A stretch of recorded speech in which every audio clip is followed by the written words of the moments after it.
It was just another ordinary Monday morning at the office.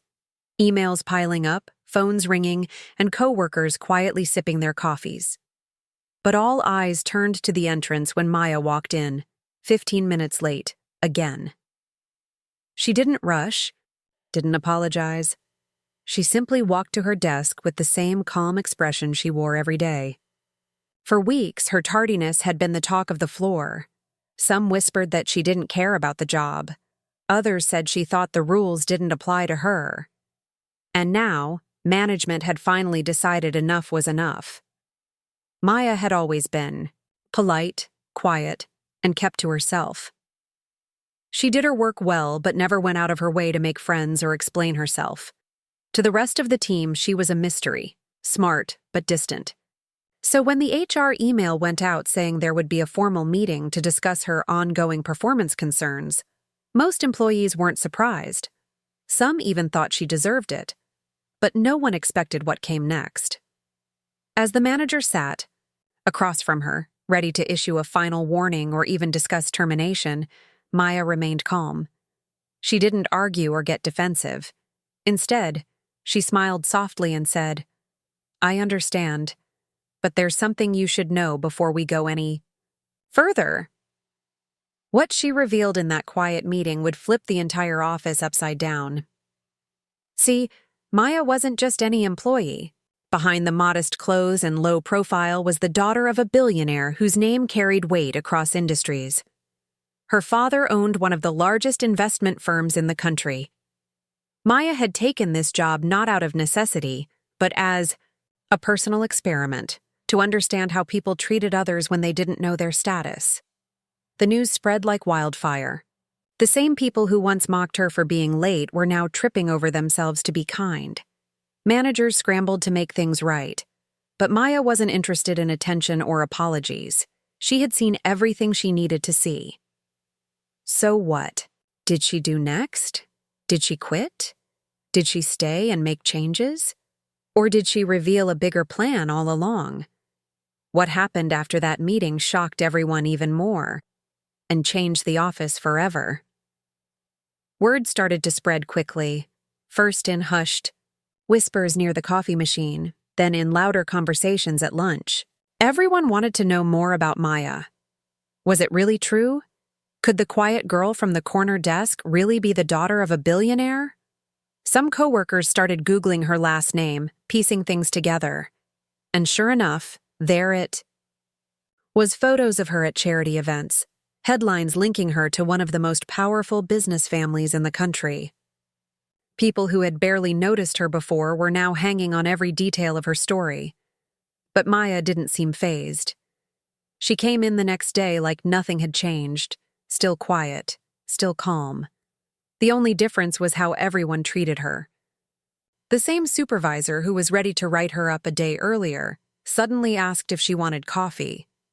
Coworkers who never spoke to her before now acted like close friends. Some even started defending her lateness, saying things like, "She always delivers good work anyway," or "She must have had her reasons." But deep down, it wasn't about her work. It was about who she was, or who they thought she was now. The office buzzed with rumors. Some said her father owned part of the company. Others thought she was planted there to secretly observe the workplace. A few even worried that their past comments about her might come back to haunt them. But no one had the courage to ask her directly. Maya, for her part, didn't offer up any more details. She stayed focused on her tasks, kept her headphones in, and avoided small talk. It only made the mystery bigger. Behind closed doors, the higher-ups were in panic mode. They combed through every interaction they'd had with Maya, wondering if they had made a mistake. The HR manager even sent out a mandatory respect in the workplace email, trying to smooth things over. But Maya had already seen how people acted when they thought she was just an average employee. She'd seen the difference one piece of information could make, and what no one knew, not the coworkers, not the managers, was that Maya had kept a journal of everything. Every rude comment, every dismissive look, every time someone doubted her. Not because she wanted revenge, but because she had a bigger purpose in mind, something no one would see coming. The more people tried to act normal around Maya, the more awkward things became. Conversations stopped when she walked by. Forced smiles followed her down the hallway. The same co-workers who used to ignore her were now overdoing it, offering help she didn't ask for, praising her in meetings for the smallest things. It wasn't kindness, it was fear.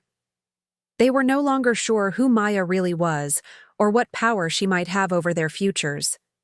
And that fear was starting to change the way people behaved, not just around her, but with each other. One person who didn't fall into that pattern was Jenna, Maya's teammate.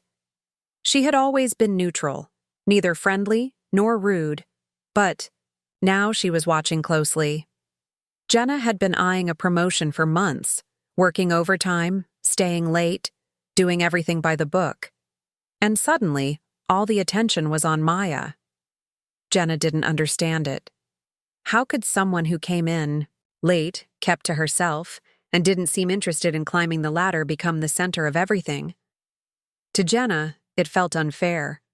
Like all her hard work was invisible compared to someone who just happened to be born into money. In the background, upper management was also split. Some wanted to offer Maya a promotion to keep her close, hoping she'd speak well of them if her father ever came asking. Others were more cautious, wondering if they were being manipulated. Was this some kind of setup? Why hadn't she mentioned her background during hiring? HR was scrambling, reviewing her resume, double-checking her references. Everything was legit. She never lied. She just never volunteered more than she needed to. But the deeper you looked, the stranger things got. There were rumors that she had turned down higher-paying jobs before joining this company. Some said she had gone through multiple roles in different industries over the last 2 years, low-level positions, never staying long, never explaining why she left. It was like she was testing something, or someone. Meanwhile, Maya kept adding to her journal, not just notes, but names, dates, patterns in behavior. She wasn't looking for sympathy. She was collecting data. Jenna noticed her writing things down and started getting suspicious. Was Maya planning to report people? Or was there something bigger happening, something no one could quite figure out yet? And then, out of nowhere, a company-wide meeting was scheduled. Everyone was expected to attend. No details were given. But the invite came directly from the CEO's office, and Maya hadn't received one. The moment that calendar invite dropped into everyone's inbox, the office atmosphere shifted from uneasy to full-on tension. A meeting directly from the CEO? That almost never happened.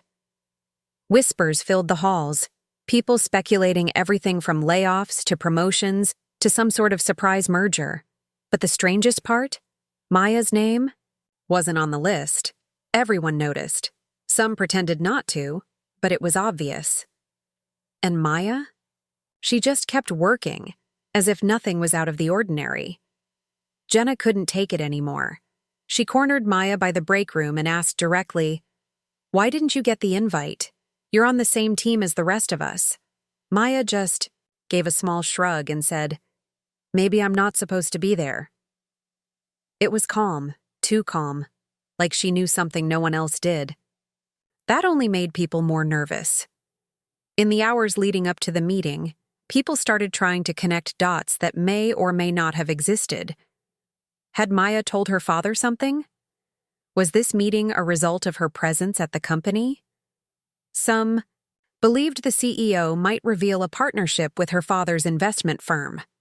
Others feared it was the opposite, that she had exposed something bad, something about the way employees were being treated.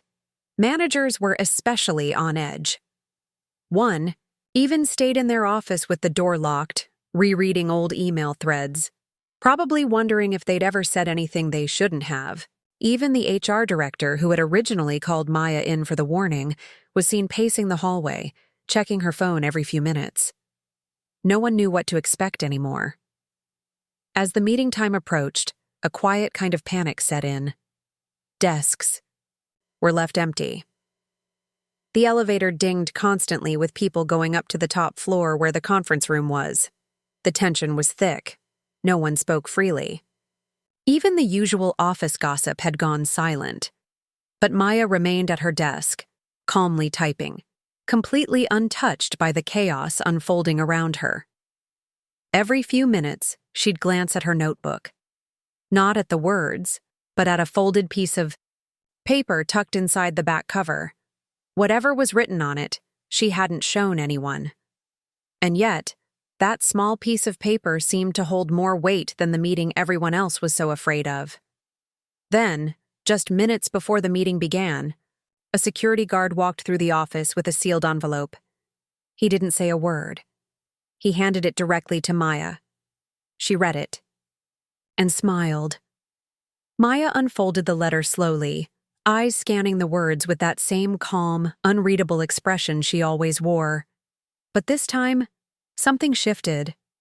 She closed the envelope, tucked it into her notebook, and stood up without saying a word. Her chair made the slightest sound against the floor, but in the silence of the office it felt louder than ever. Everyone watched as she walked toward the elevators, not rushed, not anxious, just steady and certain. But instead of going up to the top floor where the CEO's meeting was taking place, Maya pressed the button for the basement level. Only a handful of people in the company had access down there. It was mostly used for corporate archives, server rooms, and private offices rarely visited by regular staff. People who noticed her going down started whispering again. Something wasn't adding up. Why wasn't she at the meeting? And what was in that envelope? Meanwhile, in the conference room upstairs, the CEO walked in with a serious look on his face. The room fell silent. Without even greeting anyone, he went straight into a slideshow: numbers, charts, financial graphs. It looked like a routine quarterly update. But as the slides went on, the content got stranger.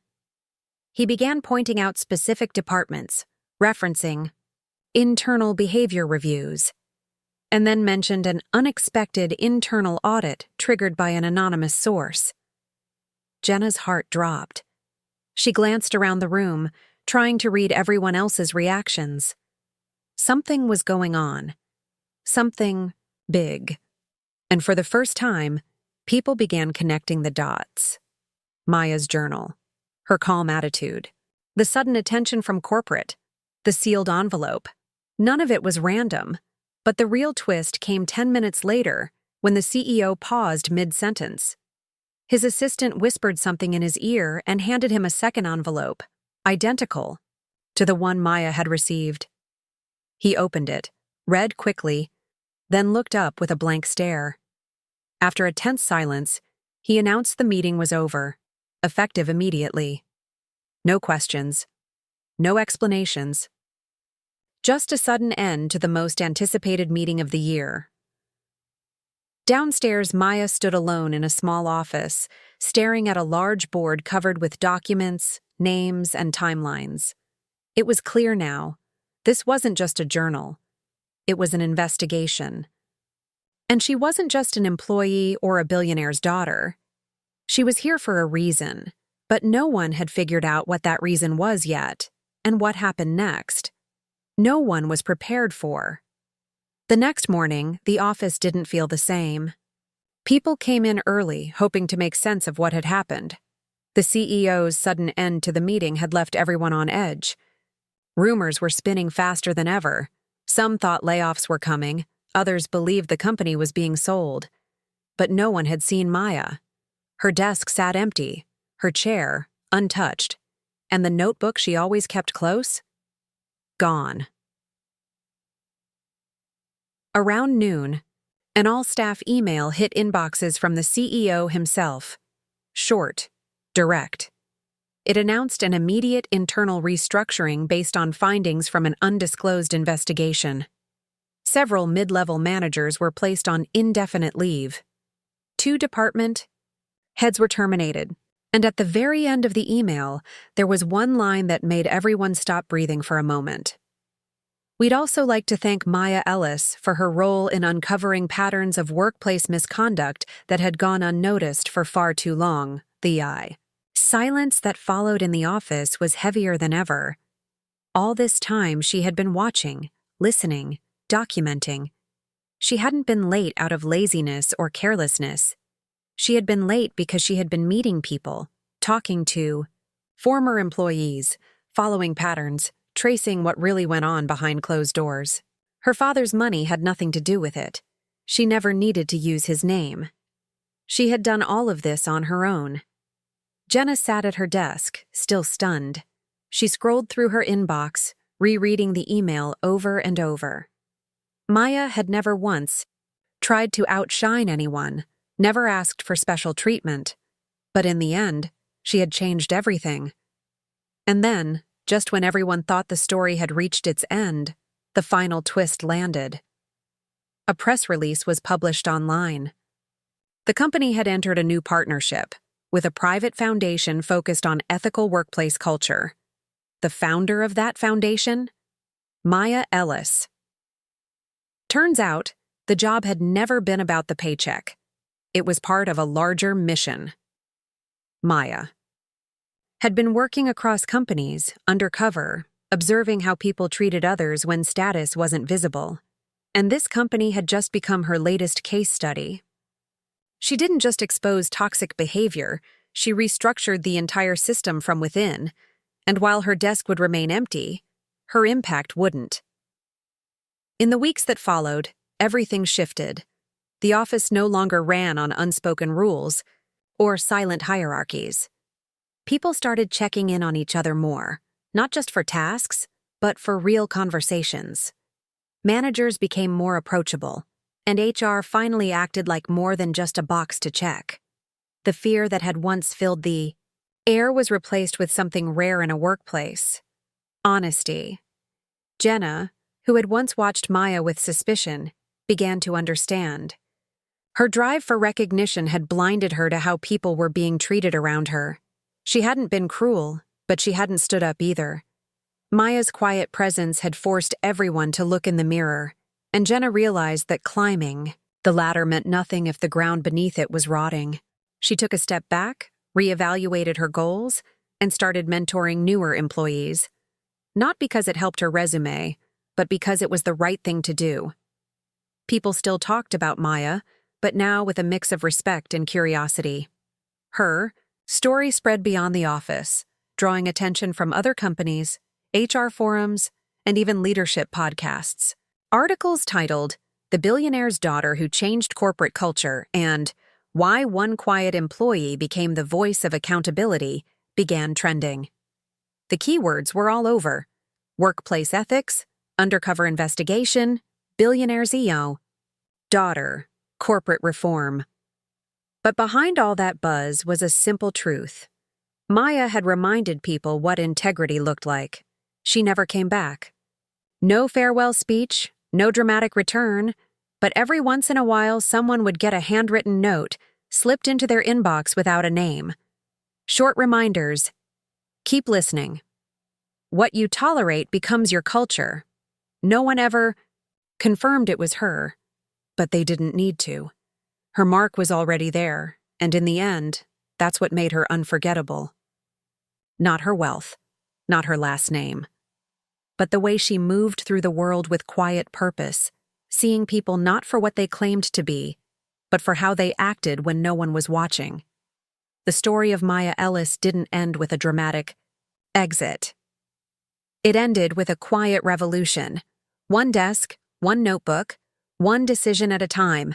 And maybe the next time someone shows up late to work, people will think twice before judging, because you never really know who's sitting across from you or what they're here to change.